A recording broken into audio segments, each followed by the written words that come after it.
मामले में पहुंचे हैं। जराये के मुताबिक गुज़श्ता दिनों एनसी लेजिस्लेचर पार्टी के मीटिंग में मेंबरान ने वज़ीर आला उमर अब्दुल्ला के सामने ये मुद्दा उठाया था। उनका कहना है कि ज़्यादा वक्त न मिलने के सबब वो अपने हलक़े के मसाइल को सही तरीके से उठा नहीं पा रहे। इसके अलावा नए मेंबरान की ये भी शिकायत है कि बहस के दौरान उन्हें सवाल और सप्लीमेंट क्यूरी का मौका भी नहीं दिया जा रहा है। बिजवारा के MLA बशीर वेरी ने चीफ विप और डिप्टी चीफ विप के खिलाफ खुलेआम नाराजगी का इजहार किया। इन कोशिशों में कभी कभी स्पीकर को भी रूल्स और ज़ाब्तों का दर्स देना पड़ता है। आज पहलगाम के MLA अल्ताफ कालू को BJP MLA बलवंत मनकोटिया को टोकना महंगा पड़ गया। सप्लीमेंट्री सवाल पूछने से रोके जाने पर स्पीकर ने पहलगाम के MLA अल्ताफ कालू को अपनी सीट पर बैठने की हिदायत दी।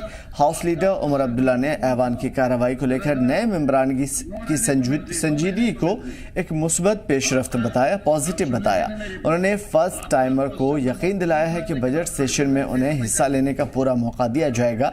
दूसरी तरफ अपोजिशन का इल्ज़ाम है कि स्पीकर की जानिब से उन्हें ज़रूरी मुद्दों पर बातचीत करने की इजाज़त नहीं दी जा रही है। BJP के अलावा दीगर जमातों के अरकान असम्बली को भी इस बात की शिकायत है और इसको लेकर के BJP विधायक हारिस पठानिया आज सदन में वॉकआउट कर गए। 7 दिन का सत्र रह गया है। 19 सवाल मेरे पेंडिंग है अभी तक, और आज जो सवाल लगा था उसमें भी एक छोटी सी एक टेक्निकल फॉर्मेलिटी लेके मैं चूंकि बाहर जैम में फंस गया, लोग थे बड़े ज्यादा वहां पे, आते अंदर मेरे जाते बोलते, और फिर तमाशा एक व्यू लिया गया कि नहीं आप टाइम पे नहीं आए। तो ऐसी प्रतिविधि से मुझे लगता है बाज आना चाहिए। स्पीकर महोदय सबके स्पीकर हैं, आप एक पॉलिटिकल पार्टी के स्पीकर नहीं, आप सरकार को बचाना चाहते हैं, ये हमने उन पर आरोप लगाया। कश्मीर में पहले दिन से ही स्पीकर का रवैया बाइस्ड था, और मेरी जितनी स्पीचेस हैं असेंबली में, मेरे जितने स्टेटमेंट्स हैं, मैंने हर स्टेटमेंट हर स्पीच में कहा है कि स्पीकर बाइस्ड है, एक पार्टी की कार्यकर्ता की भांति वो कार्य कर रहे हैं इस असेंबली में, और असेंबली को नेशनल कॉन्फ्रेंस की असेंबली बनाना चाहते हैं। ये मैंने पहले भी कहा, आज भी कहा, मुझे लेट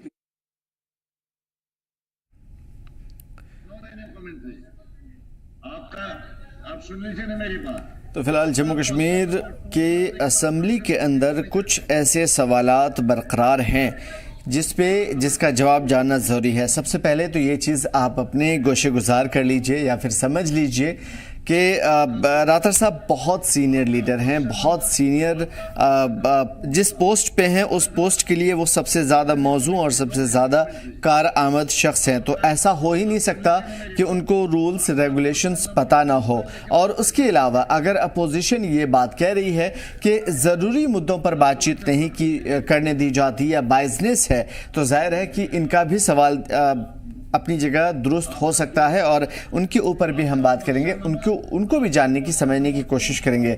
एडवोकेट नीलोफर मसूद साहिबा हमारे साथ जो कि NC से जुड़े हुए हैं, आपका इस्तकबाल करते हैं। रजनी सेठी जी BJP से हैं और इंजीनियर ऋषि कलाम हमारे साथ PDP से जुड़ी हुई हैं। अगर मैं नाम की प्रोनाउंसिएशन में ज़रा से भी गड़बड़ करूँ तो माफ़ कीजिएगा मुझे। सीधा मैं रजनी जी आपकी तरफ आने की कोशिश करूंगा और सवाल सबसे पहले ये रहेगा कि आखिर ऐसा क्यों लग रहा है कि बाइजनेस है, वो भी इतनी सीनियर लीडर जो स्पीकर के पद पे है। ठीक है, मैं ऋषि जी आपकी तरफ आऊंगा। अभी जिस तरीके की चीज़ें लग रही है, अगर हुकूमत पे या फिर हुकूमत चलाने वाले लोगों पे किसी भी तरह का सवाल उठ रहा है तो स्पीकर किसी का भी नहीं होता, लेकिन फिर भी अगर सवाल उठ रहे हैं तो नाराज़गी की वजह क्या है, आपसे समझेंगे इंजीनियर साहब। देखिए, नाराज़गी की बात मैं ना करूं, मैं यहाँ पे ये बात करना चाहता हूं कि मैंने खुद भी 5-6 बार असेंबली में जाके हाउस को देखा मैंने वहां पे, लेकिन मैंने वहां पे जाके ये देखा कि हाउस में अवाम की बात नहीं होती है, आम लोगों की बात नहीं होती है। जब BJP से सवाल पूछा जाता है तो वो वॉकआउट करते हैं, जब नेशनल कॉन्फ्रेंस से बात करते हैं तो वो वॉकआउट कर लेते हैं। मुझे बताइए, जब से ये असेंबली चल रही है किसी एक ने कोई मुद्दे की बात की है, गरीब की बात की है, अपने कॉन्स्टिट्यूएंसी की बात की है, मक्खन दीन को जस्टिस दिलाने की बात की है, कठुआ में किलिंग हुई उसकी बात की है, किसी एक ने कोई बात नहीं किया। दिवसर कॉन्स्टिट्यूएंसी में 3 ट्राइबल यूथ की किलिंग होती है, 2 की अभी तक डेड बॉडी आ चुकी है। मुझे बताइए, वहां पे कोई सवाल, आम जनता का कोई सवाल ही नहीं उठता है। मुझे बताइए, आज भाजपा जो है 10 साल में जो डेली वेजर प्रदर्शन कर रहे हैं, भाजपा से सवाल पूछते हैं तो भाजपा कहते हैं हमें तो पता नहीं है, भाजपा चुप्पी साधी है और वॉकआउट कर लेते हैं। नेशनल कॉन्फ्रेंस से पूछते हैं तो वो वॉकआउट कर लेते हैं। इन्होंने एक मौकरी बना रखा है असेंबली को, इन्होंने एक असेंबली को एक मजाक बना रखा है। बाहर आके TRP के लिए, पब्लिसिटी के लिए बाइट्स देते हैं, मीडिया को इंटरेक्ट करते हैं, लेकिन गरीब लोगों की, आवाम का कोई काम नहीं होता है असेंबली में। सिर्फ और सिर्फ बहस करते हैं और सैलरी अपनी इंक्रीज की बात करते हैं। आवाम की, कॉन्स्टिट्यूएंसी की कोई बात वहां पे नहीं होती है। भाजपा जो है उन्होंने 10 साल जो जम्मू कश्मीर के साथ किया है, जम्मू कश्मीर के नौजवानों के साथ किया है, उनको हिस्ट्री माफ नहीं करेगी। और उसी नक्शे कदम पे आज नेशनल कॉन्फ्रेंस भी चल रही है। उमर अब्दुल्ला भी आज मोदी जी के कदम पे चल रहे हैं। जिस तरीके से मोदी जी ने हिंदुस्तान के युवाओं के साथ विश्वासघात किया, जम्मू कश्मीर के लोगों के साथ विश्वासघात किया, जब से 370 यहां जबरदस्ती हटाया, तब से मुझे बताइए जम्मू कश्मीर की हालात क्या है, जम्मू कश्मीर की सिचुएशन क्या है। एक तरफ से देश के हमारे होम मिनिस्टर कहते हैं आतंकवाद बहुत हद तक खत्म हो चुका है। मैं उनसे पूछना चाहता हूं, अगर आतंकवाद खत्म हो चुका है तो ये टारगेट किलिंग क्यों, तो ये ट्राइबल्स के साथ मखनदीन का केस क्यों, ट्राइबल्स के साथ क्यों, कोटवा में क्यों, इसका जवाब मांगती है जनता। मुझे बताइए 60,000 डेली वेजर इस टाइम सड़कों पे है, सेक्रेटरीट के बाहर है, उन पे लाठियां बरसाई जाती है। और भाजपा ने हमेशा अपने मैनिफेस्टो में कहा है कि कश्मीरी पंडितों का दर्द है, हमें उनकी घर वापसी होगी। भाजपा ने हमेशा कहा है कि डेली वेजर्स को पक्का करेंगे। उन्होंने सिर्फ झूठे प्रॉमिसेस किए हैं और उसी नक्शे कदम पे नेशनल कॉन्फ्रेंस चल रही है। ये असेंबली जो है ये सिर्फ और सिर्फ एक मौकरी है, मजाक है। आज उनके वीरी साहब कहते हैं हमें मौका नहीं मिलता है बोलने का। सीएम भी उन्हीं के है, स्पीकर भी उन्हीं के है, तो मौका क्यों नहीं मिलता है? इनको बहाना चाहिए क्योंकि कॉन्स्टिट्यूएंसी में इनको लोगों को फेस करना है। लोग इनसे सवाल पूछते हैं कि आपने हमारे मुद्दे जो है उनको अभी तक क्यों नहीं उठाया। इसीलिए ये बहाना करके एक एक्सक्यूज बना के, क्योंकि इनको पता है 25 तारीख तक असेंबली चलेगी, लोगों में हम क्या जवाब देंगे, कॉन्स्टिट्यूएंसी में हम क्या बोलेंगे। लेकिन आपकी नजर में नॉन सीरियस कौन है? आपकी पूरी बातों से वैसे कई टॉपिक, कई मुद्दे निकल करके सामने आए। खैर उस पे अगर हम जाएंगे तो तफसील बहुत लंबी हो जाएगी, लेकिन आपके नजर में बीजेपी दोषी है, एनसी दोषी है, या फिर दोष कहां पे है? वो चीजें समझ में नहीं आई। दोष सिस्टम में है। दोष जो झूठे प्रॉमिसेस देश के प्रधानमंत्री ने किए हैं आज तक, देश के हमारे एलजी साहब ने यहाँ पे जम्मू कश्मीर में युवाओं के साथ खिलवाड़ किया है, मुझे बताइए। और नेशनल कॉन्फ्रेंस जो है, जिनको लोगों ने चुन के भेजा असेंबली में, और वहां वो लोगों की बात नहीं करते हैं, वहां वो 370 की बात नहीं करते हैं, वहां वो मखनदीन को जस्टिस देने की बात नहीं करते हैं, वहां वो ट्राइबल यूथ की किलिंग की बात नहीं करते हैं, कोटवा इंसिडेंट की बात नहीं करते हैं, और वहां वो क्या करते हैं, अपनी सैलरी बढ़ाओ। और जब उनसे सवाल पूछा जाता है तो वो वॉकआउट कर लेते हैं, जब भाजपा से सवाल करते हैं तो वो वॉकआउट कर लेते हैं। आखिरकार आम जनता, जो जम्मू कश्मीर की जनता है, जो पिस रही है जब से 370 हटा है, जो परेशान है, यहाँ के युवा, वो सवाल पूछते हैं इनसे कि हमने अगर आपको मेजॉरिटी दिया है, अगर हमने आपको जीत के भेजा है, लेकिन आप हमारी बात क्यों नहीं करते? आप वहां पे कश्मीरी पंडितों की बात क्यों नहीं करते हैं? ये सिर्फ और सिर्फ जो भाजपा ने खिलवाड़ किया है जम्मू कश्मीर के लोगों के साथ, उसी नक्शे कदम पे। चलिए मैं ऋषि जी आपसे एक सवाल और करूंगा, उसके बाद अपने बाकी साथियों की तरफ चलूंगा। मैं आपसे ये समझूंगा, आपने मखनदीन का 2 मरतबा 3 मरतबा जिक्र किया, बाकी कितने लोग थे कठवा से जो गायब हुए या मार दिए गए या कहीं ना कहीं उनकी लाशें मिली हमको? कितने लोग आपकी नजर में मखनदीन के अलावा? देखिए, जो कोटवा में 3 किलिंग सामने आई, उन पे कोई बात नहीं हुई। जो हमारे यहाँ पे आपके दूसरे, ठीक है, मैं मुद्दे पे पहुंच गया। मैं सिर्फ ये समझने की कोशिश कर रहा था कि कहां पे सियासत हो रही है और कहां पे हकीकत। ठीक है, इसका जवाब तो मैं बीजेपी और एनसी से लूंगा, लेकिन आपकी तरफ मैं आता हूं। रजनी जी, जिस तरह के सवाल आ रहे हैं, मैं चाहूंगा कि आप हमारे साथी पीडीपी के जो साथी हैं इंजीनियर ऋषि जी, उनका भी आप जवाब दें। लेकिन मैं आपसे समझने की कोशिश करूंगा, लगातार आप इल्जाम लगा रही हैं कि राठौर साहब इतने सीनियर आदमी और वो भी मतलब बायसनेस के शिकार, इसकी ये जस्टिफिकेशन हो नहीं पा रहा। रजनी जी देखिए, जो असेंबली में आपको पता है, जब फर्स्ट सेशन लगा था कश्मीर में, स्पीकर सर का क्या काम होता है, दोनों पार्टीज को बिठाना, कहीं ना कहीं आपस में तालमेल बनाना और उस प्रोसीडिंग्स को आगे फॉरवर्ड करना। जो स्पीकर बोलेगा थ्रो देम आउट, आप समझ सकते हैं कि वहां पर बीजेपी की क्या दशा वो बनाने के लिए बैठे हैं, और वो किसी को बोलना नहीं देना चाहते, ये उनकी मंशा दिख रही है। दूसरी बात आप कर रहे हैं जम्मू की असेंबली में, जो अभी इस समय असेंबली बजट सेशन चल रहा है, बजट सेशन में इन लोगों ने वादे किए थे मैनिफेस्टो में कि ये लोगों जो सहूलतें हैं वो उनको प्रोवाइड करवाएंगे, चाहे बिजली की प्रॉब्लम है, चाहे पानी की किल्लत है, चाहे सिलेंडर्स का वादा किया था, चाहे 5,000 पर फैमिली जो इकोनॉमिक वीकर सेक्शन की head of the family female होगी उनको देने का वादा किया था। इन्होंने बहुत से वादे किए थे। हमारी बीजेपी उनसे सवाल कर रही है कि आपने वादे किए थे मगर उस बात पर आप बात नहीं कर रहे। चाहे डेली वेजेस का इशू है, जो आप लोगों ने वादे किए कि हम रेगुलराइज करेंगे उनको 100 दिन के अंदर, डेली वेजर्स ने भी आप लोगों को वोट किया था। एनसी इस मेजोरिटी में तभी जीत कर आई है जब लोगों ने उनको वोट किया। बट पीडीपी की फ्रस्ट्रेशन शो कर रही है कि वो कितने फ्रस्ट्रेटेड है। उनको इस समय लग रहा है कि एनसी बीजेपी की भाषा बोल रही है, बीजेपी एनसी के साथ मिल गई है। बीजेपी तो खुद क्वेश्चन खड़ा कर रही है कि एनसी कहीं ना कहीं अलग अलग रवैया अपना रही है। एनसी अपने लोगों को बोलने का मौका दे रही है, बीजेपी को मौका नहीं दे रही। हमारे एमएलए तो यही बात रख रहे हैं कि जो स्पीकर का काम है, स्पीकर को सबको लेकर चलना है। हर पार्टी का एक टाइम फिक्स किया गया होता है, जिस टाइम के अकॉर्डिंग वो अपने क्वेश्चन को ले सकते हैं। तो उस टाइम पे भी आप बोलने नहीं देंगे एमएलए को, तो एमएलए बोलेगा कहां पर?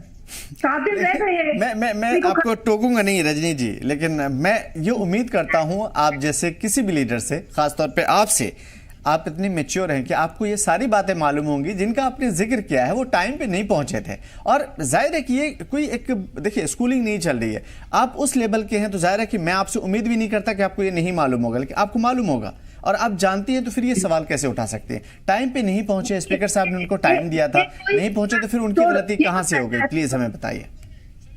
देखिए, ये कोई पहला एपिसोड नहीं है। हमारे एमएलए उधमपुर के पवन गुप्ता जी, उन्होंने भी ये जिक्र किया कि हम खड़े होते हैं, स्पीकर सर कहते हैं बैठ जाइए बैठ जाइए, कहते हैं उनका टाइम से ज्यादा समय भी उनको दिया जाता है।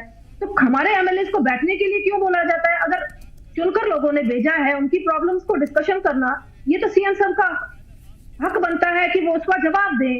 तो जवाब देने की बजाय स्पीकर सर को एक एनसी के कार्यकर्ता के नाते वहां पर एज ए स्पीकर नहीं डिसीजन ले रहे हैं, उनको एनसी के कार्यकर्ता के नाते वो एमएलए को बोल रहे हैं बैठ जाइए। अब अगर आप अपने एमएलए, नए एमएलए जो चुनकर आए हैं, उनको समय दे रहे हैं, पवन गुप्ता जी हमारे सीनियर एमएलए हैं, पहले भी रहे हैं, मंत्री रहे हैं, तो आप उनको बैठने को बोलेंगे? नेचुरली ये तो आप समझ सकते हैं कि कोई भी पार्टी रिएक्ट करेगी। और बीजेपी को हम मेन मेजोरिटी में अपोजिशन में जम्मू से जीत कर आई है, लोग उन्हें नजरअंदाज नहीं कर सकते आप, ठीक है? मैं नजरअंदाज कैसे कर सकते हैं? ठीक है, बिल्कुल सही कह रहे हैं। नीलूफर साहब, मैं आपकी तरफ आऊंगा, बहुत देर से आपसे बातचीत नहीं हो पाई। सवाल यह है कि पीडीपी भी नाराज है और बीजेपी भी, बहुत सारी चीजें आपने सुनी, आप जवाब देना चाहेंगी? देखिए, पीडीपी या बीजेपी का नाराज होना, मुझे नहीं लगता है कि इस सेशन में ऐसी कोई गुंजाइश रही है कि जहां पर इनको नाराज होना चाहिए। शायद ये भूल गए हैं कि 2018 के बाद जो है अब सरकार बदल गई है। शायद उनको वो याद नहीं है 2014 में जो सरकार थी वो अब बदल गई है, तो उनको वो भी नहीं मालूम। क्योंकि आपको पता होगा इससे पहले भी बीजेपी ने एक कोशिश की, जहां आपने देखा होगा जब रेजोल्यूशन पास हुआ था स्पेशल स्टेटस को लेकर, तो इन्होंने एक डमी जो लेजिस्लेशन थी इन्होंने वो होल्ड की, जिसमें सिंबॉलिकली इन्होंने श्यामलाल शर्मा जी को स्पीकर रखा हुआ था। प्रेमिसेस जो असेंबली की है वहां पर उन्होंने होल्ड की। वो क्या था? क्या वो एक असेंबली की तौहीन नहीं थी? क्या इनको पता नहीं था कि ये लोग क्या कर रहे हैं? वो तौहीन इनको याद नहीं है। ये अभी भी शायद उस वहमो गुमान में है कि अभी भी बीजेपी की सरकार है और उसमें इनके स्पीकर बैठे हुए हैं, वो अपने लोगों को ही बोलने दे रहे और दूसरों का जो राइट टू स्पीक है वो उन्होंने सलब किया हुआ था। ये अब हुकूमत बदल गई है, इनको भी समझना चाहिए। रही बात यहाँ तक पीडीपी की आप बात कर रहे हैं, देखिए पीडीपी को लॉ एंड ऑर्डर का पता होना चाहिए। ये इनकी वजह से है जो आज जम्मू कश्मीर में लॉ एंड ऑर्डर हमारे पास नहीं है। और साथ में पठानिया जी इतने सीरियस हैं इस बजट सेशन को लेकर कि वो लेट आ जाते हैं और जब उनका नाम बुलाया जाता है वहां पर एब्सेंट होते हैं, फिर खुद से खड़े हो जाते हैं। ये जो इनडिसिप्लिन है बेसिकली, मुझे लगता है ये मिली भगत है बीजेपी और पीडीपी की, कि ये चाहते नहीं है कि ये सेशन जो है स्मूथली चले। यहाँ लोगों के मुद्दे जो है, ये आज का मुद्दा नहीं है या कल का मुद्दा नहीं है। बीच में मैं रुकना नहीं चाहता आपको, आप पूरी बात कर लीजिएगा। सवाल ये है कि बहुत सारे सवाल हैं आपके, अगर कोई भी अगर बोलने के लिए खड़ा हुआ है एमएलए, तो उन्हें पूरा टाइम दिया जाता है, बीच में टोकने वाला कोई नहीं होता। बीजेपी का, पीडीपी का या फिर कोई भी शेख खुर्शीदी खड़े हो जाते हैं, उसको आप जो है बाहर निकलवा देते हैं या टोक देते हैं, रोक देते हैं। अब सीधा सीधा रजनी जी भी कह रही हैं कि भाई हम लोग इतनी मेजोरिटी में, लेकिन उसके बावजूद हमें बोलने नहीं दिया जाता। देखिए, ऐसी कोई बात नहीं है किसी को बोलने नहीं दिया जाता। अब जो डिस्टर्बेंस के लिए वहां बैठा है, अभी कोई बात ही नहीं हुई थी, वॉकआउट करना है, ये दुनिया को दिखाना है भाई हम वॉकआउट कर रहे हैं। जब इनके पास मुद्दे ही नहीं है लोगों के, तो ये क्या बात करेंगे वहां पर? हम जानते हैं कि हमें 5 साल के बाद फिर लोगों के पास जाना है, उनको वोट मांगना है, तो हमें तो मुद्दे उठाने हैं। तो पीडीपी के वहां 3 है, क्या उनको समय नहीं दिया गया? अभी यहाँ पर इंजीनियर साहब बात कर रहे थे पीडीपी की, इन्होंने जो देवसर में मिसिंग्स होगी फिर किलिंग होगी, वहां पर किसी ने सवाल नहीं उठाया। इनको बोलिए अगर आप पीछे 1 दिन पहले या 2 दिन पहले खंगालेंगे तो आप समझ आ जाएगा। पीरजादा फेरोज अहमद वो उठे थे, उन्होंने वो डिस्कस किया हुआ था, क्वेश्चन पुट किया था। तो लॉ एंड ऑर्डर हमारे पास नहीं है, स्थितियां चेंज हो गई है। जिन स्थिति में ये असेंबली चला रहे थे आज वो स्थिति नहीं है। आपने हर किसी को टाइम देना है। अब अपने टाइम पर आप अवेलेबल नहीं है, अपने टाइम पर आप शोर मचाते हैं, अपने टाइम पर आप वॉकआउट करके चले जाते हैं, तो हाउ इज इट पॉसिबल आपको टाइम दिया जाए? ठीक है, अगर मान लेते हैं बीजेपी की या पीडीपी की गलती है, फिर अवामी इत्तेहाद पार्टी का क्या, पीपल्स कॉन्फ्रेंस का क्या सज्जाद अली लोन साहब वॉकआउट करके नहीं गए? क्या शेख खुर्शीद को उठा के बाहर नहीं फेंकवाया गया? क्या ऐसे और भी बहुत सारे लोग जिन्होंने आवाज उठाई आपके आम आदमी पार्टी के कि वो बाहर आकर के मीडिया से बात करते हुए नाराजगी व्यक्त करते हुए नजर आए? तो इन लोगों के साथ भी सेम ऐसा हुआ ना? देखिए, रहीम रासर साहब जो है वो एक सीनियर पॉलिटिशियन है, वो इस असेंबली का बहुत बार हिस्सा भी रह चुके हैं, आप खुद जानते हैं। तो ये पहली बार नहीं है कोई इमैच्योर बंदा बैठा हुआ वहां पर, उसको नहीं मालूम कि सदन कैसे चलाना है। संसद में जो बैठे हुए हैं उनको पता है कैसे चलाना है, रूल्स एंड रेगुलेशन क्या है, उनके पास रेडिली अवेलेबल होता। अगर कोई इनडिसिप्लिन करता है, अगर कोई क्वेश्चन पूछता है, एलो करना है, नहीं करना है, कब करना है, वो यहाँ से पूरी जवाजियत देकर कहते हैं कि भाई अंडर दिस रूल बाकी चीजें ऐसे अलोक करना है या नहीं करना है। अब उस शख्स को तो ये मात दे नहीं सकते अपने इन वॉकआउटों से, इनके पास और कुछ रहता नहीं, उठकर ये वॉकआउट कर देते हैं। एक डिसिप्लिन होता है असेंबली का, जब आप उस डिसिप्लिन में चलेंगे नहीं तो संसद में जिसको वहां पर सुपरवाइज करना है, जिसको डिसिप्लिन मेंटेन करना है, लोगों के इश्यूज को भी सुनना है, हर किसी को मौका देना, तो वो क्या करे? वो मार्शल आउट ऐसे लोगों को नहीं करे जो अननेसेसरी इंपेडिमेंट क्रिएट कर रहे हैं। एक तो असेंबली आज इतने सालों के बाद फिर हमारे सामने आई हुई जहां पर ये मुद्दे इश्यूज हो, और कौन सा ऐसा फजूल का मुद्दा है जो जम्मू कश्मीर नेशनल कॉन्फ्रेंस के जो सांसद वहां पर बैठे हुए उन्होंने उठाया? वो तो हर कोई मुद्दा उठाते हैं, चाहे वो टेलीविजनों का है, चाहे वो रिजर्वेशन का है, चाहे वो बिजली को लेकर है, चाहे वो पानी को लेकर है, चाहे वो लैंडस्लाइड्स को लेकर है, चाहे वो मिसिंग लोगों के बारे में, चाहे किलिंग्स के बारे में, हर कोई मुद्दे तो वहां डिस्कस होते हैं। अब ये उसमें शमूलियत नहीं करना चाहते, उसका पार्ट नहीं बनना चाहते या उसका हिस्सा नहीं बनना चाहते, उसमें तो संसद को बंद नहीं किया जाएगा, असेंबली को तो चलाना है। तो ये इनकी आदतें रही हुई है, दूसरों की आवाजों को सलब करना, दूसरों की आवाजों को बंद करना, और फिर जो अपने इनके मुद्दे होते थे वोट करके यस यस यस यस करके कहना कि भाई ये भारी बहुमत से पास हो गया। ये हमारी आदत नहीं है। आपके ऊपर भी बहुत गंभीर सवाल उठ रहे हैं जिस तरीके से।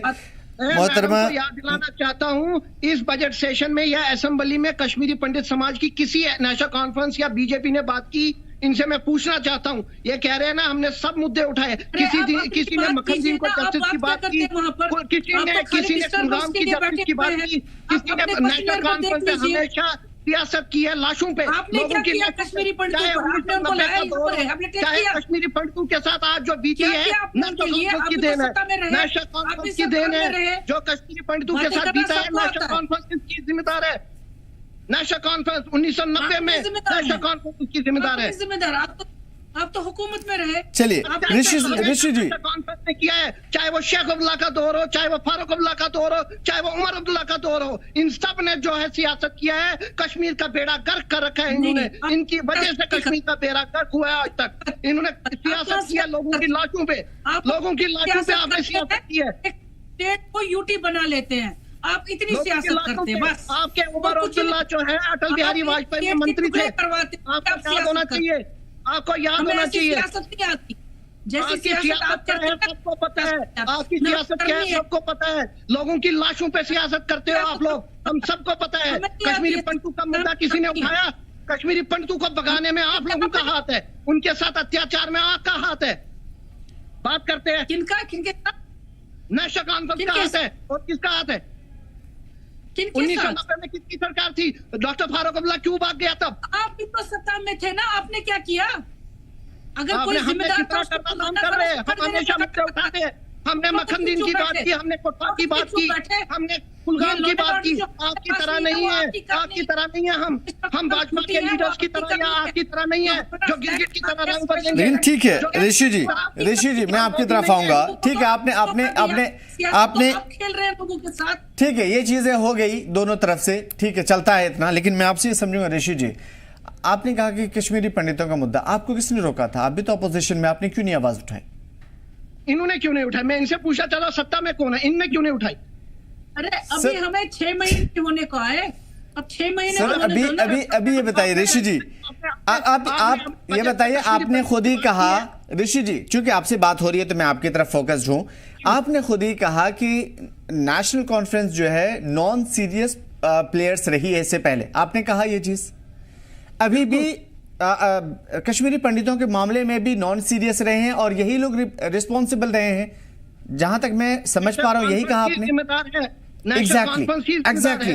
अब ये बताइए कि जो जालिम है, जो कातिल है, जो मुजरिम है, वो अपने ही गुनाह को क्यों कबूल करेगा? वो भलाई का काम क्यों करेगा? वो खुद ही मुंसिफ क्यों बनेगा?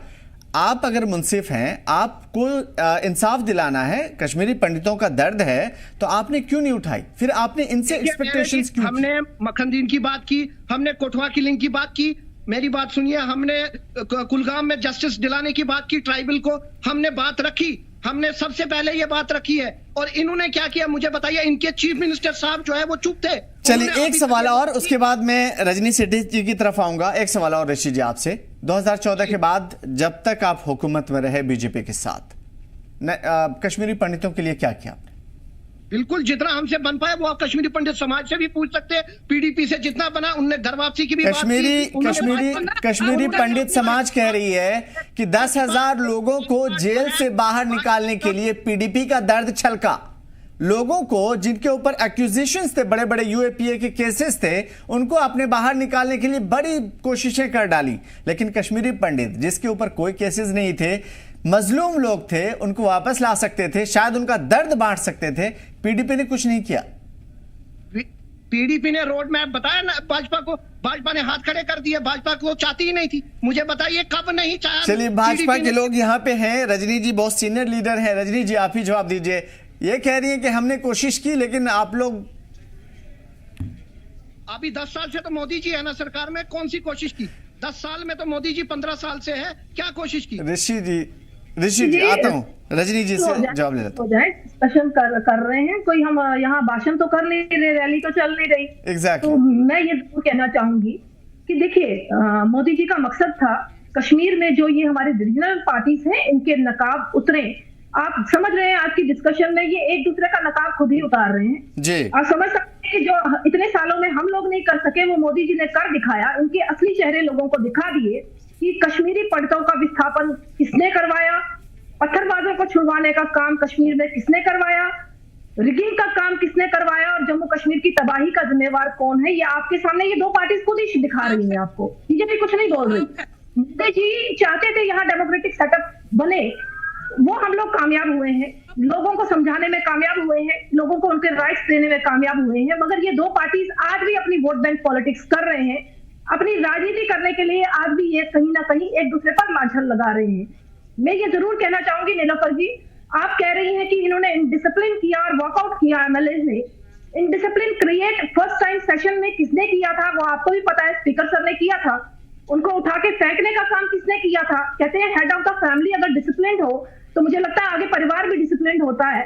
हमें ये सिखाया गया है कि असेंबली जो है एक डेमोक्रेसी का मंदिर है और मंदिर के अंदर हाथापाई होना या एमएलए जो चुनकर आए हैं उनको बाहर फिकवाना, मुझे लगता है इनडिसिप्लिन इसको कहा जाता है। और हमारे एमएलए ने कोई इनडिसिप्लिन क्रिएट नहीं किया, उन्होंने कोई धक्का मुक्की नहीं की जब आप लोगों ने उनको बाहर फेंका था। आज भी वो वॉकआउट कर रहे हैं एक डेमोक्रेटिक सेटअप के अकॉर्डिंग। मेरा सवाल ये है कि मोदी जी जो चाहते हैं जम्मू कश्मीर में कि एक डेमोक्रेटिक सेटअप बने, उसको हम करने में कोशिश कर रहे हैं। हर कॉन्स्टिट्यूएंसी के एमएलए को एक हक बनता है कि वो अपनी कॉन्स्टिट्यूएंसी की बातें रखें, मगर आप उनका मुंह बंद कर रहे हैं, आप उनको बोलने नहीं दे रहे हैं और फिर से तारीफ कर रहे हैं कि जो स्पीकर सर है वो सीनियर है। बेशक सीनियर है, बट वो सीनियर कार्यकर्ता है एनसी की, वो एनसी की भाषा बोल रहे हैं, इसको भी समझिए। क्या अपोजिशन के स्पीकर नहीं है राधर साहब जी? क्या अपोजिशन के स्पीकर नहीं है? देखिए स्पीकर की वो भूमिका में आए ना, अगर वो स्पीकर है, असेंबली के स्पीकर है, मुझे लगता है हर पार्टी को लेकर चलना पड़ेगा उनको। वो पर्टिकुलर एक ही पार्टी को फोकस करेंगे, जिनको चुनकर लाए हैं। ये कह रही है कि हमें अपनी कॉन्स्टिट्यूंसी में जवाब देना है। नीलोफर जी, अगर आपके एमएलए जीतकर आए हैं, उन्होंने जवाब देना है, तो हमारे भी एमएलए जीतकर ही पहुंचे हैं। रजनी जी, एनसी कह रही है कि हमारे जो नए एमएलएज हैं उनको हमने अभी तक किसी को मौका नहीं दिया, वो अपने लोगों को इनसे वंचित रख रहे हैं। तो जाहिर सी बात है कि आपके ऊपर फिर उनको टाइम बढ़ाना चाहिए। अगर उनका टाइम एडजस्ट नहीं हो रहा ना, टाइम बढ़ाना चाहिए। वो स्पीकर सर को देखना पड़ेगा ना। कभी एमएलए की बात पहुंचे 7 दिन के बाद कौन एमएलए अपनी बात कहां पर रखेगा? सीएम सर मिलेंगे क्या?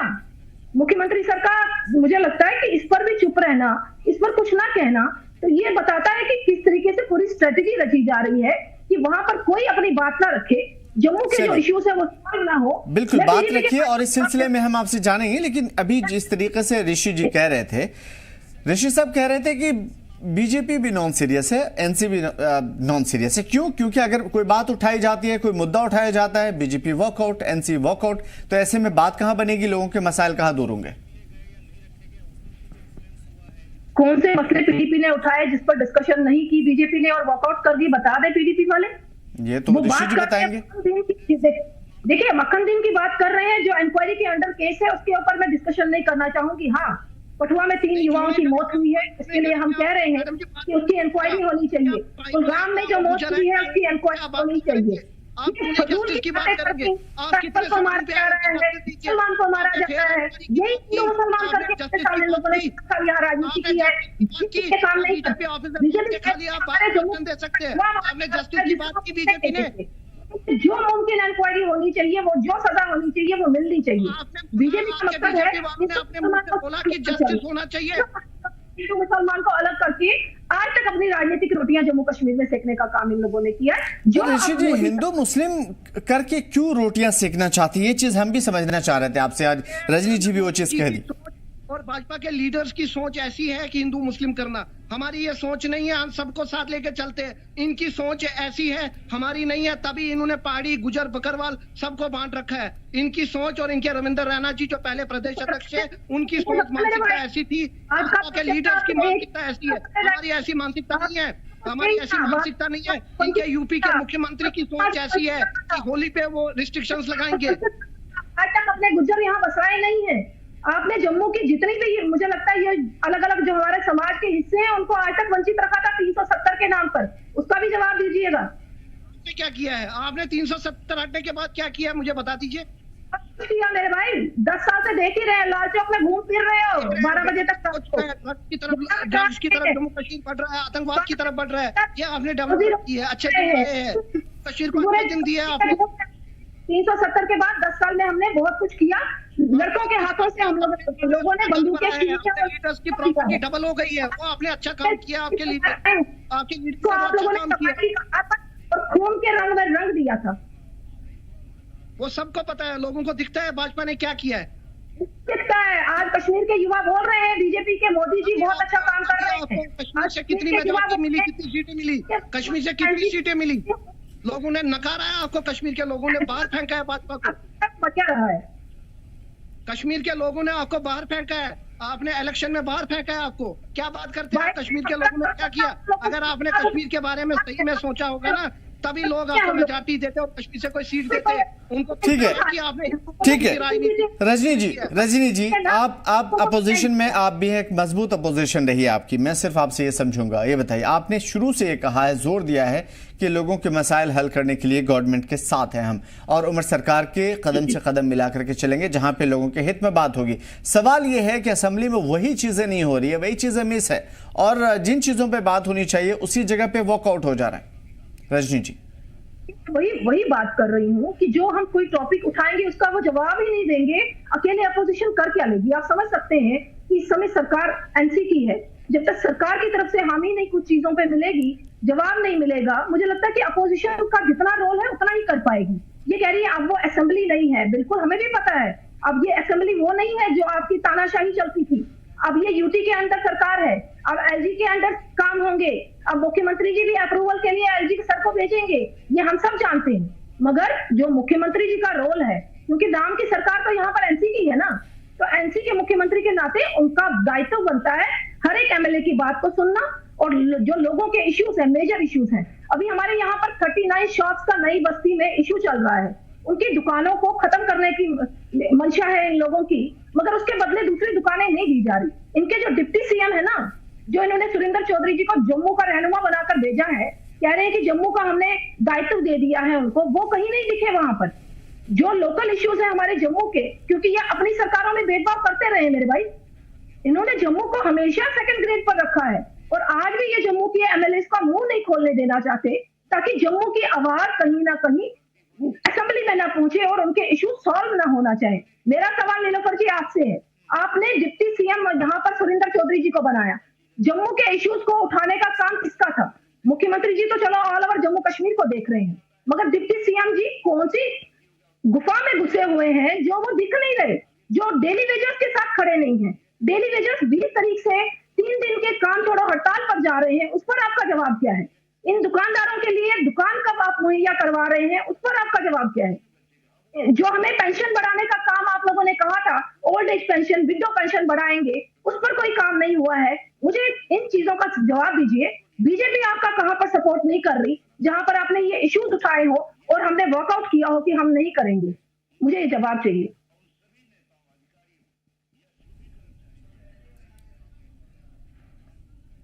ऋषि जी, जिस तरह से डेली वेजर्स का मुद्दा उठाया गया, उसके अलावा बाकी मसाइल उठाए गए, आपके सामने में चीज़ें रखी गई, आपने कहा कि वॉकआउट कर जाते हैं ये लोग भी सेम एनसी की तरह हैं, तो वो तो कह रही हैं, वो प्रूफ दे रही हैं। आप बताइए ना कि कहाँ पे ऐसा लैक हुआ जहाँ पे आपको लगा कि नहीं अब बीजेपी भी नहीं उठा रही? जब सीआईएसएफ के 90 दिन भाजपा के कार्यालय के बाहर खड़े थे, 24 घंटे वहां बैठे थे, मैं उनके साथ पूरे 90 दिन था। लेकिन भाजपा के सुनिए भाजपा के सुनने की हिम्मत भी होनी चाहिए। भाजपा के लीडर्स ने कुछ नहीं किया, खाली आश्वासन दिया। डॉक्टर जितेंद्र सिंह ने कहा मैं पक्का करूंगा, कोई बात नहीं, मैं बात करूंगा। उसके बाद एस्टेट एम्प्लॉइज आज तक पक्के नहीं हुए, पीएचई एम्प्लॉइज कोई पक्का नहीं हुआ। इन्होंने 10 साल सिर्फ आश्वासन दिया। वो कह रही है, फैक्ट पे बात करिए। हम उनके साथ खड़े तो हुए, ये कहा थे। ठीक है, वो कह रही है फैक्ट पे बात करिए, कुछ हवाई नहीं, फैक्ट में बात कर रहा हूं। मुझे बताइए, अगर 10 साल केंद्र में अभी तक नरेंद्र मोदी की सरकार है, उन्होंने डेली वेजों के लिए पक्का क्यों नहीं किया? मुझे जवाब दीजिए। नेशनल कॉन्फ्रेंस को छोड़ दीजिए, पीडीपी को छोड़ दीजिए, भाजपा ने 10 साल क्यों नहीं उनको पक्का किया? मुझे बताइए। आपने एक हवाई फायर कर दिया कि हम लोग जी कोई भी बात करते हैं, एनसी नहीं इशू सीरियस ले रही, बीजेपी वॉकआउट कर जाती है। मैं वही पूछ रही हूँ, आपने कौन से ऐसे सवाल असेंबली में उठाए जिस पर बीजेपी के एमएलए ने वॉकआउट किया? जवाब दे दीजिए। बीजेपी सीरियस ही का है जम्मू कश्मीर को लेके, बीजेपी सीरियस नहीं है। उनके लिए एक मौकरी है ये असेंबली, उनके लिए मजाक है। ठीक है, मैं ऋषि जी सिर्फ एक चीज समझूंगा, क्या लीडर ऑफ अपोजिशन से किसी भी मुद्दे पे बातचीत हुई जिसपे उन्होंने कहा कि नहीं हम इस पे बात नहीं करेंगे, आपके साथ नहीं है किसी मसले पर? वही परे साहब ने 3 बिलें रखी, अल्कोहल बैन के लिए भी उन्होंने बोला, डेली वेजों के लिए भी बोला। भाजपा ने कितना समर्थन किया? भाजपा ने कितना? मैं इस चीज को रिटर्न नहीं करना चाहता, लेकिन मैं फिर भी आपको एक ये चीज बता दूं कि ये सेम तीनों बिल 2016 में उमर अब्दुल्ला साहब ने और फारूक अब्दुल्ला साहब ने पेश किया था, लेकिन बीजेपी और आपकी गवर्नमेंट ने साफ तौर पे वहां पे रिजेक्ट कर दिया था, इनकार कर दिया था, बातचीत नहीं हो पाई। बीजेपी की नहीं थी, ये नहीं चाहते थे बिले पास हो, ये नहीं चाहते थे, क्योंकि इनको शराब के ठेके खोलने थे जम्मू में। इन्होंने मंदिरों के शहर को शराब के सर, हुकूमत आपकी शराब के ठोके एनसी खोले। खैर, नीलूफर जी इसका जवाब देंगे, मैं क्या बोलूं? नीलूफर जी, मुझे लगता है जो रजनी जी मुझे कह रही थी as representative of National Conference के आपके नकाब उतर रहे हैं, मुझे लगता है मैंने इनको पेशेंटली सुना दोनों के। तो वो जो नकाब इन्होंने रखे हुए थे वो बिल्कुल इन्होंने एक दूसरे के उतार दिए। तो मैं उसमें नहीं जाना चाहूंगी, क्योंकि बहुत सारी चीजें ऐसी हैं जो अभी भी अंडर कारपेट है, जो सामने आने की जरूरत है। पहली बात, जो ये जम्मू की बात कर रही है, जम्मू की जो ये बात कर रहे हैं, जम्मू पे ध्यान नहीं है, कश्मीर पे ध्यान है। देख लीजिए, इनको बोलिए, शायद इनको दिक्कत है सुरेंद्र शर्मा जी को क्यों डिप्टी चीफ मिनिस्टर बना दिया गया है। मुझे लगता है इनको इससे दिक्कत है, क्योंकि ये चीजें एक्सपेक्ट नहीं कर रहे थे नेशनल कॉन्फ्रेंस से कि ये एक जम्मू का चीफ मिनिस्टर ये डिप्टी चीफ मिनिस्टर ले लेंगे। रही बात हीलिंग टच, अरे बात सुन लीजिए मैडम, रही बात हीलिंग टच कश्मीरी पंडितों को देने की, आपको याद होगा हाल ही में एक चिट्ठी जो 35 एनिवर्सरी थी पंडित बरादरी की, जो यहाँ पर एक्सोडस हुआ था जनवरी के महीने में, तो 35 इयर्स हो गए। उसमें इन्होंने, जब ये हुकूमत में आए, इन्होंने एक रोड मैप दिया था कश्मीरी पंडितों को रिहेबिलिटेट करने का। फिर कितना इन्होंने रिहेबिलिटेट किया ये इनको अच्छी तरह पता है, और हम भी जानते हैं, और एज मीडिया में बैठे हुए आप जैसे लोग, ज़हीन लोग, वो भी जानते हैं कि कितने लोग यहाँ पर उस रोड मैप पर चले और कितने रिहेबिलिटेट हो गए। तो ये जो होती है ना, ये बातें सियासत की दिखाना, हमें बड़ी पेन है उन लोगों की जो यहाँ से चले गए। मैं इसी से जुड़ा हुआ एक सवाल आपसे पूछूंगा। ठीक है, 2016 की जो मैंने मिसाल दी, ठीक है, मैं आता हूं आपकी तरफ। मैं सिर्फ ये समझने की कोशिश करूं, 2016 की जो मैंने मिसालें दी वो रिटन है, डॉक्यूमेंटेड है, और उसे कोई झुटला नहीं सकता। एनसी ने फारूक अब्दुल्ला साहब थे और उमर अब्दुल्ला साहब थे, उन्होंने जो 3 बिल की बात कर रही है पीडीपी, सेम बिल पेश किया गया था जिसे रिजेक्ट कर दिया गया था पटल पे। सवाल यह है कि सेम चीजें बीजेपी ने भी कहा है कि वो अवामी मुद्दे पर आपके साथ देंगे। अब दोनों चीजें क्लैश कर रही है, या तो ये गलत बोल रहे हैं या फिर आप गलत बोल रहे हैं। अगर अवाम के भलाई के लिए ये आपके साथ चलना चाह रहे हैं तो फिर कहां पे रुकावटें आ रही है जो लोगों को समझ में नहीं आ रही, क्योंकि लोग कंफ्यूज हैं। अवाम की भलाई के लिए ये भी झंडा उठाए हुए हैं और आप भी।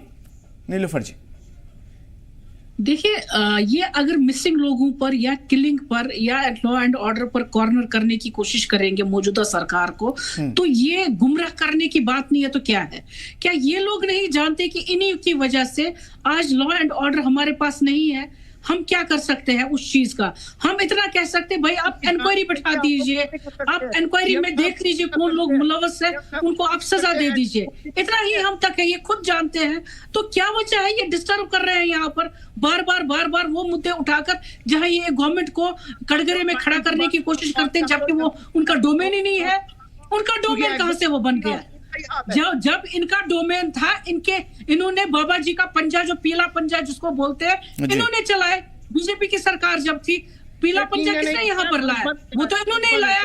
कितने बुलडोजर इन्होंने चलाए जम्मू में, कितने बड़े बड़े कॉम्प्लेक्सेस, शोरूमों को उन्होंने ढेर कर दिया, राख कर दिया वहां पर। इन्होंने क्या उनको रिहेबिलिटेट किया?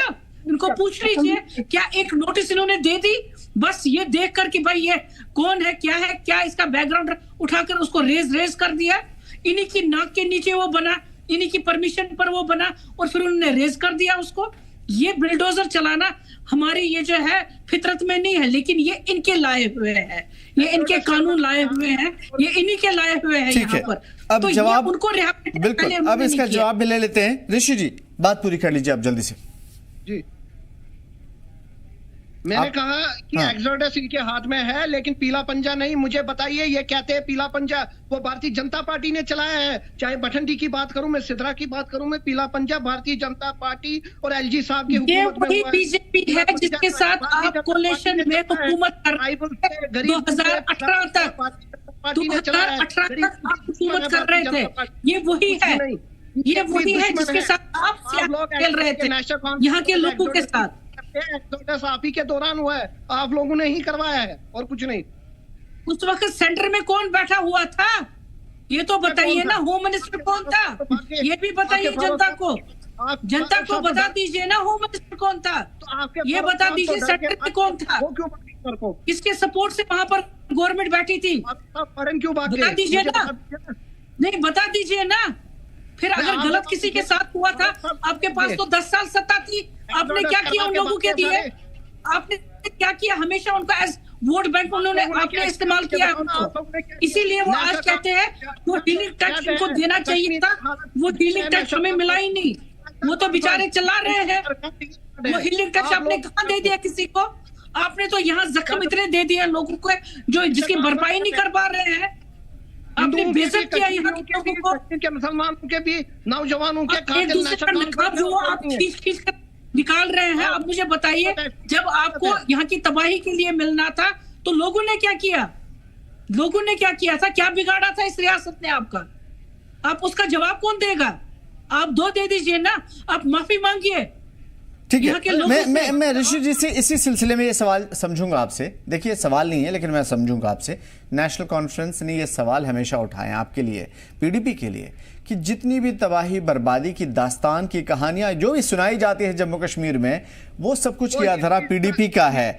और अगर आज उसकी महसूस हो रही है तो पीडीपी को तकलीफ क्यों? नेशनल कॉन्फ्रेंस ने क्या किया, बीजेपी ने क्या किया, पीडीपी ने क्या किया, लोगों को पता है। लोग, जनता फैसला करेगी। लोगों को पता है किस पार्टी ने क्या किया है, लोग देख रही है, और कौन किसके साथ है, चलिए, लोगों को सब पता है। ठीक है, तो आपको क्यों लग रहा है कि आप 28 से 3 पे क्यों आ गए? क्या लोगों को पता था, इस वजह से सजा मिली?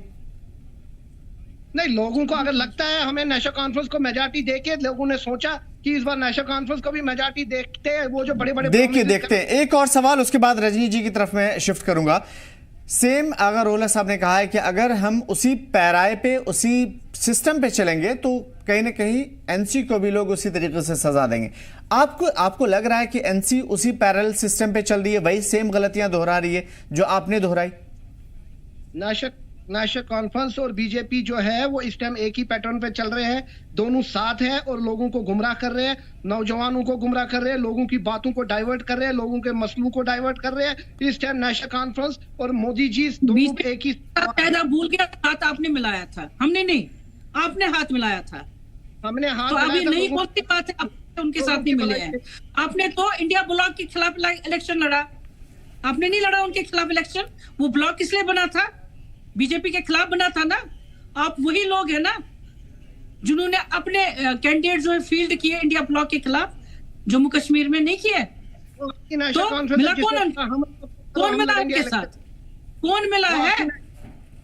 हम तो अनकंडीशनल सपोर्ट आपको दे रहे थे, आप तो बीजेपी के साथ बैठ गए सरकार बनाकर।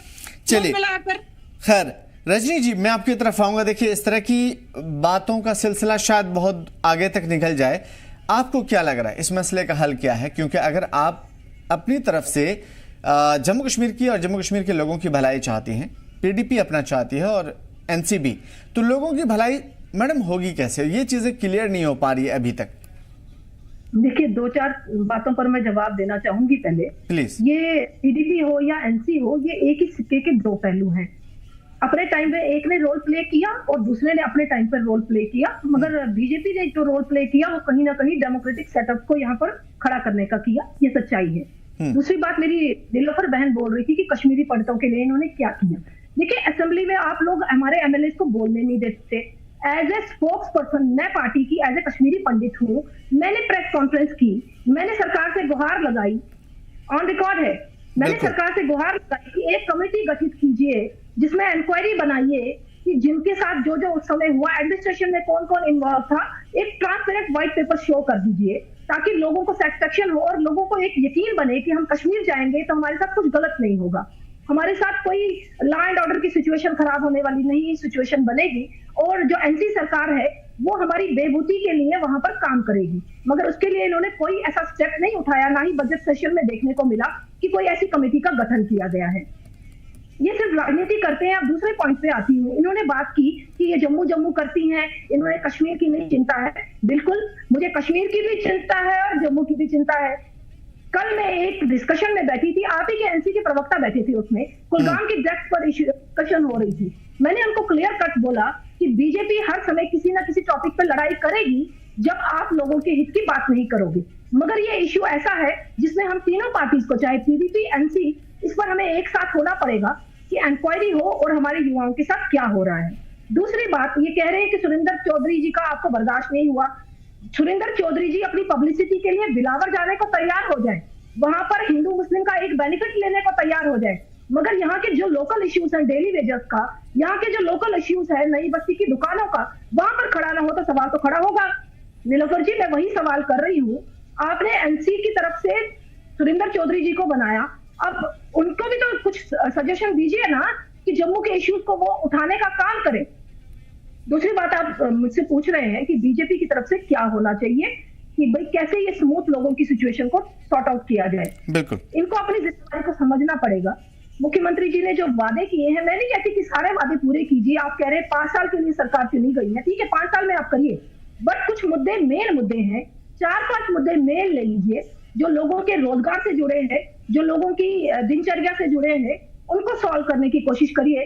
बीजेपी आपको सपोर्ट करेगी असेंबली में। मैं फिर वही बातें रिपीट कर रही हूँ, आप डेली वेजर को रेगुलराइज करने की बात करिए, आप हमें सिलेंडर्स देने की बात करिए, आप गरीब लोगों को राशन देने की बात करें, मुझे लगता है कि और पेंशन जो मेन इश्यू हमारे जम्मू कश्मीर में है इस समय, old age pension, window pension का, उसको बढ़ाने की बात करें।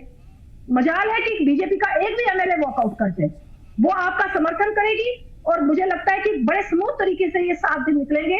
अगर इस तरीके का कोई डिस्कशन या कोई आप डिसीजन लेते हैं, मुझे लगता है कि ऐसा डिसीजन मुख्यमंत्री जी को लेना चाहिए। चलिए नीलूफर जी, मैं लास्ट शब्द चाहूंगा आपसे, क्योंकि देखिए इल्जामात हैं, उसमें कोई झुटला नहीं सकता, क्योंकि असेंबली की कार्रवाई हम लोग दिन भर देखते रहते हैं इन चीज़ों को। मैं आपसे समझने की कोशिश करूँ, कैसे स्मूथ चलेगा असेंबली अगर इस तरह की चीज़ें होती रहेंगी, पीडीपी, बीजेपी, एनसी? देखिए, पहले जो इन्होंने माहौल बना कर रखा है असेंबली में, अगर आप पहले दिन से देखेंगे, जो असल मुद्दे हैं उस पर आने की कोशिश नहीं की जाती है। आपने देखा होगा जब बजट सेशन ओपनिंग में ही जब बिजनेस स्टार्ट हो गया तो वेल में आकर इन्होंने कितना हंगामा किया वहां पर। एक साइड से असेंबली, फिर उसमें खुद से श्यामलाल जी को वहां पर ये सिंबॉलिक स्पीकर बना देना। मुझे लगता है ये अभी उस बुखलाहट से बाहर नहीं आए। इनको भी समझना चाहिए लोगों के मुद्दे बहुत ज्यादा है, मसले बहुत ज्यादा है, हर किसी को बोलने का मौका दिया जाता है, बोलना है उसको, लेकिन वो खुद से सामने नहीं आते, खुद से बाहर बैठ जाते हैं, वॉकआउट करते हैं, क्योंकि वो चाहते हैं संसद जो है वहां पर सांसद जो बैठे हुए हैं ये अपने लोगों के मुद्दे ना उठाए। ये अच्छी तरह जानते हैं 10 सालों में इन्होंने क्या किया हुआ है, और इनको डर है कहीं उन चीजों पर इंक्वायरी ना हो जाए, तो ये कोशिश करते हैं कि जो टाइम है वहां का वो वेस्ट हो जाए और असल मुद्दे जो है लोगों के वो सामने ना आ जाए। इनको शायद मालूम होगा जहां पर सेंट्रल गवर्नमेंट है, आप खुद जानते हैं कि लॉ एंड ऑर्डर उनके पास है, जहां एक जगह इनके जो इन्होंने बनाए हुए हैं सुनील शर्मा जी, जो इनके अपोजिशन के लीडर हैं, एक जगह परमिशन उनको दी जाती, भाई आप चले जाइए, और हमारे डिप्टी सीएम को यहाँ पर रोक लिया जाता। वो हमारे ही नहीं है बल्कि जम्मू कश्मीर के हैं, एज डिप्टी सीएम वो विजिट करना चाहते थे। अनफॉर्चुनेटली जो ये मुद्दे उठा रहे हैं वो ऑलरेडी हमारे मैनिफेस्टो पर है। हम जानते हैं डेली वेजरों का मुद्दा जो है, ये हमने भी पहले भी जब हम सरकार में थे उनको रेगुलराइज किया गया, अब कमेटी बनाई गई है, तो पूरा डेटा वेटा आकर जब भी आ जाएगा तो इनको बोलिए आप इत्मीनान से बैठिए, उस पर हंगामा करने की जरूरत नहीं है, रिजर्वेशन पर हंगामा करने की जरूरत नहीं है, क्योंकि ऑलरेडी एक टाइम जो दे दिया, एक टाइम फ्रेम 6 मंथ्स का दे दिया गया। रिपोर्ट आएगी, उसके बाद इसी संसद में हम बैठेंगे, फिर डिस्कस करेंगे किस तरीके से लोगों के जो मसले मसाइल है वो हल हो जाएंगे। लेकिन लॉ एंड ऑर्डर पर कॉर्नर करना गवर्नमेंट को ये बिल्कुल गलत है। आप वेस्ट टाइम नहीं कर रहे और क्या कर रहे, क्योंकि वो मुद्दा तो हमारे पास है ही नहीं।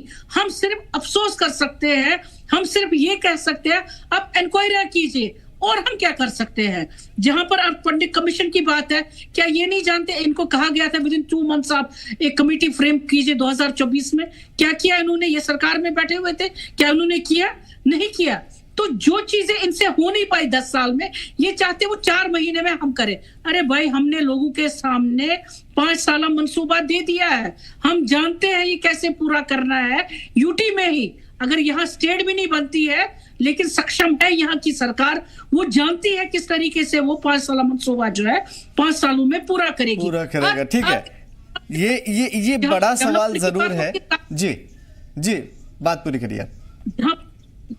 जहां पर डेवलपमेंट की बात होती है आप साथ दे दीजिए, जहां पर कहीं कमी आपको लगती है, खामी लगती है, आप उठकर समय लेकर बोल सकती है। किसने रोका है आपको? हम आप लोगों की तरह थोड़ी ना है भाई, यहां से लोगों को मार्शलों के जरिए बाहर निकाल दी और अंदर बिल पास करवा दी। हमने नहीं देखा किस तरीके से आपने लोगों की आवाजें सल्ब की हुई थी, कोई बोल नहीं पाता था। बस चलिए, पास्ट में क्या हुआ वो सारी चीजें थोड़ी देर के लिए ठंडे बस्ते में डाल देते हैं नीलूफर साहब। ठीक है ऋषि जी, मैं लास्ट शब्द आपसे चाहूंगा, कैसे स्मूथली चलेगा स्पीकर अगर इस असेंबली का माहौल, क्योंकि इस तरह का होगा तो सर नहीं हो पाएगा कोई भी मसले का हल, कोई भी मुद्दे का हल, लोगों के मसले यूं ही अधर में लटके रहेंगे। देखिए, कोई चुन के आया है, असेंबली में आया है, तो उसको टाइम देना चाहिए, उसको अपनी बात देनी चाहिए, उसको अपनी कॉन्स्टिट्यूएंसी की जो प्रॉब्लम है वो आगे वो सामने लाए असेंबली में। तो मैं समझता हूं कि जो आपस में बहस करने से बेटर है कि अगर डेली वेजर के मुद्दे, गरीबों के मुद्दे, जो कॉन्स्टिट्यूएंसी के मुद्दे हैं वो हल हो, तो 5 साल लोगों ने जो मैंडेट नेशनल कॉन्फ्रेंस को दिया है, हमें उम्मीद है कि वो उस पर खड़ा उतरेंगे। नहीं, लेकिन जिस तरीके की चीजें जी, मुझे लगता है इन 10 सालों में इतने मुद्दे हैं, अगर एक चुनिंदा एमएलए को पूरा महीना भी दिया जाएगा तब भी वो अपना बेचारा क्वेश्चन जो है या कोई भी नहीं पूरा हो पाएगा, बिल्कुल। लेकिन हालात ये बता रहे हैं कि इतने सारे मुद्दों में, हालात ये बता रहे हैं कि इतने सारे मुद्दों में नेशनल कॉन्फ्रेंस के लिए चैलेंजेस के पहाड़ सामने खड़े हैं। और मुझे